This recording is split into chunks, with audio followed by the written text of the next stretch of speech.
It's the Real Estate Podcast, brought to you by ANZ Home Loans for financial well-beings. And it's your Real Estate Breakfast back for the weekend, breaking down for you the Aussie property market. Got another busy Saturday morning property show coming up with Australia's independent voice on all things real estate. And it's been a worry where we go with this Iran war. Where is it heading? It's another global shock. They seem to be, don't they, coming at regular intervals over the last 5 years. Trump has gone down a path that even if he wanted to retreat from it, the damage has been done and probably more damage to come. It is a Saturday. It is March the 14th. If you're celebrating your birthday, blowing out the candles, happy birthday to you. Sam Worthington, the actor, turning the big 5-0 today, and Corey Parker, the former captain of the Brisbane Broncos, he is turning 44. And on this day, a pretty big day for Bob Hawke. In 1983, his government was sworn in after the federal election, and that began one of the most influential economic reform periods in modern Australian history. What would Bob Hawke make of the Aussie housing market today? Real estate really has taken a back seat to the headlines lately, with the war in Iran dominating the news cycle. But behind the scenes, the Reserve Bank is watching events very closely. In fact, over the past week, both the RBA Governor Michelle Bullock and the Deputy Governor Andrew Hauser have made it very clear about the conflict, particularly through oil prices and inflation, saying that it could influence interest rate decisions heading into their meeting, their board meeting, which is taking place next week. So let's right now go to Sydney, catch up with Anthony Landau, the Managing Director of Equilibria Finance. Welcome on to the Saturday Property Show. Yeah, what would Bob Hawke be saying about real estate, do you think? Look, if we look at what Hawke might think of real estate in isolation, I think he'd have a lot of concerns. The way the economy's being managed from those days with Hawke and Keating and then Howard and Costello with good, strong economic management is a lot different to how the economy's being managed these days. And that's flowing through to the housing market, as we talk about every couple of weeks. Yes, I could hear Bob Hawke saying with regard to what's going on, what's this crap about?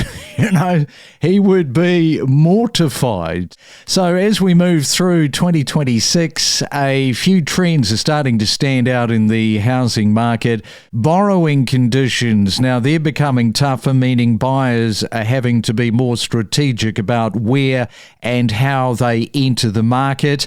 What are the emerging trends that you're seeing? What's standing out for you this year so far? Yeah, there's two really distinct emerging trends that are really being driven by housing affordability. We've talked a lot about housing affordability. There's been a lot of data provided, but what we're really now seeing is some trends developing. The first major trend is we're getting the regional markets outperforming the city pretty consistently now. Over the last 12 months, the regionals have grown close to 11%, whereas the major capitals are at 8.6%. The regional market median value is still around $700,000 nationally, whereas capital cities are over $1 million. The other main trend we're seeing is units are now outperforming houses quite consistently. We've seen capital growth in some areas where units are under $1 million of close to 20%, which is quite extraordinary. A couple of trends really being driven by affordability, really being driven by price points under $1 million.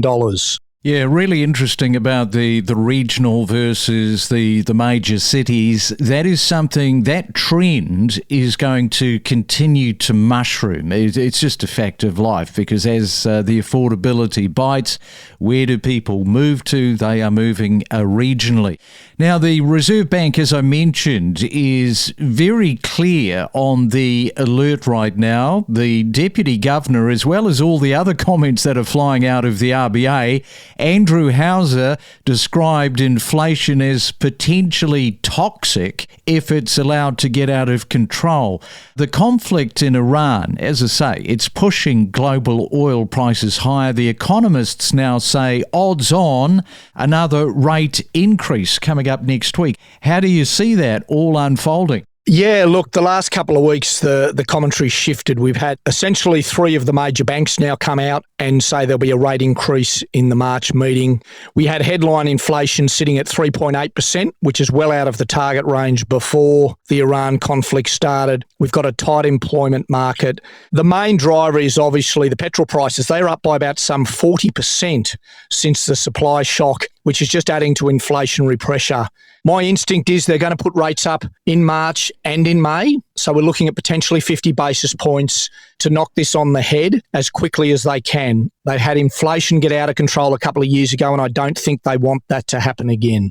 Yeah, I'm with you 100% that they are going to raise it. When you've got the deputy calling inflation toxic, that is kind of a bit of a forewarner. Stand by, the rate is going to go up. And another interesting trend right now is how much investor lending has grown. You compare it to 5 years ago, investors now represent a much bigger share of the mortgage market. Rising rents, they are a big driver, but so too is the search for stable long-term assets. Even with this global uncertainty, many investors see Australian property as a relatively safe place to park capital. Do you see this trend set to continue with the current global instability? Yeah, I think as an asset class, whether it's periods of global instability or in Australia, the ongoing capital growth, property is seen as a good long-term stable investment. Obviously, we're seeing a lot of fluctuation across the share markets at the moment with the Iran conflict, and that might be short-term lived. But as you commented on, investors are back. They're now some 40% of credit flows. To give an example, first home buyers are around 20-odd%. So investor activity at the moment is double that of first home buyers, and it really is driven by the growth in home values and in capital values. I guess there is some potential changes to CGT on the horizon in May, which may have some impact on new investors or those building a portfolio. But right now, investors are back. The other thing investors are doing is they're fishing in the same pond as first home buyers. That $1 million property mark and under is very attractive to investors and is often the price point for first home buyers. So it's making those markets very, very buoyant at the moment. It is our Saturday morning property show, trying to make sense of the last 7 days and how that may impact on you.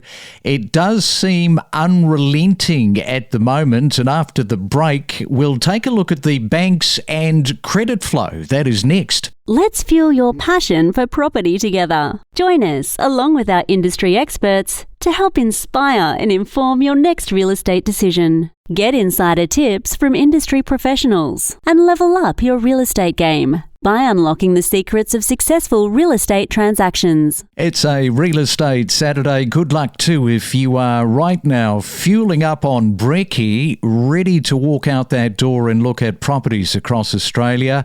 And my quote for the weekend comes from Steve Jobs. Your time, he says, is limited, so don't waste it living someone else's life. Good advice. Anthony Landau is with me talking all things real estate. Now, Anthony, new lending rules have effectively tightened the screws on borrowers, with limits now in place for loans where debt rises above 6 times a borrower's income. Combined with higher interest rates, that's closing the door on easy credit and forcing many buyers to rethink what they can afford. How do you see the banks and the credit policy playing out at the moment? Yeah, we've absolutely seen a tightening in credit policy and navigating the banks. That is impacting what some people can do. One of the ones you noted was more cautionary approach around debt to income ratios. We're also seeing a more cautionary approach around low deposit loans or higher loan to value ratio loans. In addition, we're also seeing some more cautionary approach around interest-only borrowings as well, where lenders essentially want owner-occupiers particularly to be paying down or amortising their loan. That all impacts what borrowers can do, and that all makes our job a lot more important around finding the right provider for our clients, understanding the policies of banks. Every bank has a different policy for salary earners, for self-employed, and navigating the credit to get the best outcome for the client, but also making sure we're comfortable and the client's comfortable around what they're borrowing and what their repayments are. One of the things that seem to sort of come up in conversations quite a lot this year, I think we've touched on it maybe once this year, and that is intergenerational, the way in which the families are sharing the load. I talk to CEOs, principals of real estate companies.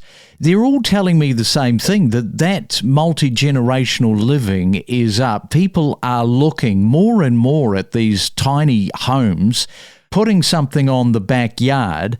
No doubt you are engaged in the same sort of conversations that I'm talking about, that these principals are talking about. Everybody seems to be talking about multi-generational living. Absolutely. And we've seen an absolute uplift in those conversations, people actually executing those type of strategies over the last 6 to 12 months. Affordability for some people is genuinely making living in Sydney unachievable and unattainable. We're currently helping a family renovate a property into 2 separate dwellings for mum and dad downstairs and the family upstairs with children. We've had properties where estate planning's happening earlier in terms of transfer of title and granny flats being built out the back. So it's absolutely a change in conversation for people responding to affordability challenges. And secondly, the banks are following. There's now more flexibility and opportunity for borrowing for these sort of intergenerational changes to existing properties that the banks are responding to. Yeah, the banks obviously look at the trends and they'll follow the trend if it's going to make them money, and this is a major trend. And just picking up off the back of what you were talking about earlier, regionals versus the major cities and the way that regionals are going up faster. If you take a look at a Brisbane 4 or 5 years ago, somebody wanting to get their child into the market, they're looking at this whole multi-generational, putting something tiny on the backyard. But there's going to come a point where instead of these major cities, you're going to have people move into the regional areas and do exactly that just to keep up with the pace of the cost of the housing market. It's a massive demographic shift. A lot of people now are commuting from regional areas. A lot of the regionals that have really grown are within a couple of hours of a capital city, and they might work from home 2 or 3 days a week and put up with a commute into the city. Other people are maybe 3 or 4 hours out in the regions and totally re-looking at how they work. They might move their business premises out to the regions just to get the affordability and the lifestyle that they just cannot achieve in the city. So there's been a big demographic shift in terms of the intergenerational living as well as regional areas now outperforming the city by quite a stark amount, which is changing the way we live, changing the way people do business and changing the way people work. Yeah, and that'll wrap us up on our Saturday morning. You're not even in Sydney. Talking of the regions, aren't you somewhere regionally at the moment? Well, I've been travelling a little bit with some work commitments. I've been in Melbourne, I've been in Brisbane. I'm up on the Northern Beaches area at the moment. So, yeah, it'll be nice to get home for the weekend and take it easy. Each week, we bring you in-depth real estate discussions, including inspiring stories from homeowners, knowledgeable real estate professionals and economists. Whether you're a buyer, seller, or just a real estate enthusiast, we are your ultimate property podcast. We connect you to the best real estate information across Australia. The Real Estate Podcast.